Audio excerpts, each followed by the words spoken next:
السلام علیکم ورحمۃ اللہ وبرکاتہ۔ امید ہے کہ آپ لوگ خیر و عافیت سے ہوں گے اور ایک نئی کلاس قرآن مجید سیکھنے سکھانے کا جو سلسلہ چل رہا ہے نورانی قاعدے کا، ایک نئی کلاس کے ساتھ میں آپ لوگوں کی خدمت میں حاضر ہوں۔ اور آج ہم لوگ پڑھیں گے حمزہ ساکنہ کا مسئلہ کہ حمزہ ساکنہ کو کیسے پڑھا جاتا ہے۔ یہاں تک میں نے آپ لوگوں کو پورا پڑھا دیا تھا، ہے نا۔ اب یہ آ جاتا ہے حمزہ ساکنہ، کیونکہ جو تختی تھی وہ ہم نے یہ پڑھی تھی نا، دیکھیں جزم والے حرف کو ساکن کہتے ہیں، حمزہ ساکنہ کے پڑھنے میں جھٹکا ہوتا ہے۔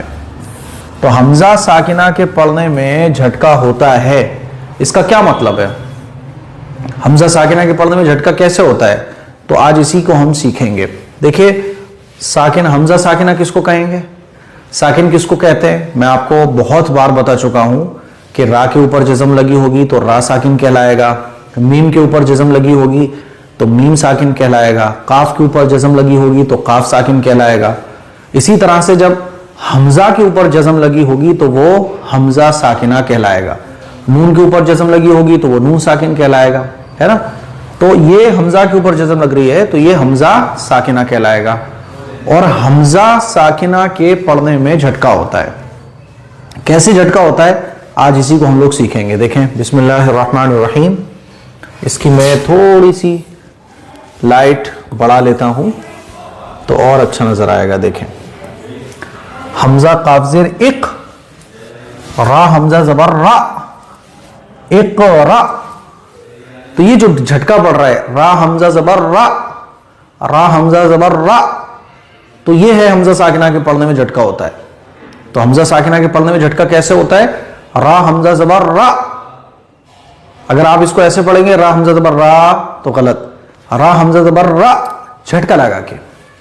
تو جو ہم پڑھتے ہیں نا اقرا، آپ دیکھیں گے کبھی بھی سنیں گے قرات کرتے ہوئے حفاظ کو، علماء کو، امام کو، تو وہ پڑھیں گے اقرا بسم ربک الذی خلق، کیونکہ اقرا جو ہے نا وہ حمزہ کے ساتھ ہے، اقرا۔ تو اس طرح سے حمزہ قاف زیر اق، را حمزہ زبر را، اقرا، ٹھیک ہے، اقرا، اس طرح سے اقرا، ٹھیک ہے۔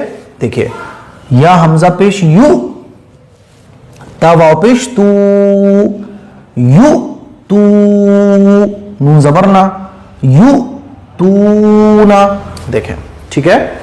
یا حمزہ پیش یو، تا واو پیش، اب دیکھیں یا حمزہ پیش یو، یہ جھٹکے کے ساتھ پڑھا جائے گا، یا حمزہ پیش یو جھٹکے کے ساتھ، یا حمزہ پیش یو نہیں پڑھیں گے آپ، اگر اس طرح سے پڑھیں گے تو یہ غلط ہو جائے گا۔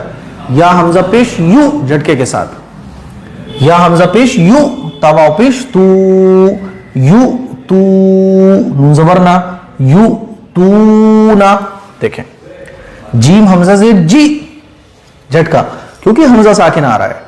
تو یہ جو آپ نے اوپر تختی میں پڑھا تھا کہ حمزہ ساکنہ کے پڑھنے میں جھٹکا ہوتا ہے، اس کا کیا مطلب ہوا؟ اس کا یہی مطلب ہوا کہ حمزہ ساکنہ کے پڑھنے میں جھٹکا ہوتا ہے۔ یا حمزہ پیش یو، جیم حمزہ زیر جی نہیں پڑھیں گے، جیم حمزہ زیر جی، جیم حمزہ زیر جی، نون الف زبر نا، جی نا، ٹھیک ہے۔ دیکھیے یا حمزہ زبر یا، اب دیکھیں یا حمزہ زبر یا، اگر آپ سے کوئی یہاں پوچھے کہ یا کو آپ جھٹکے کے ساتھ کیوں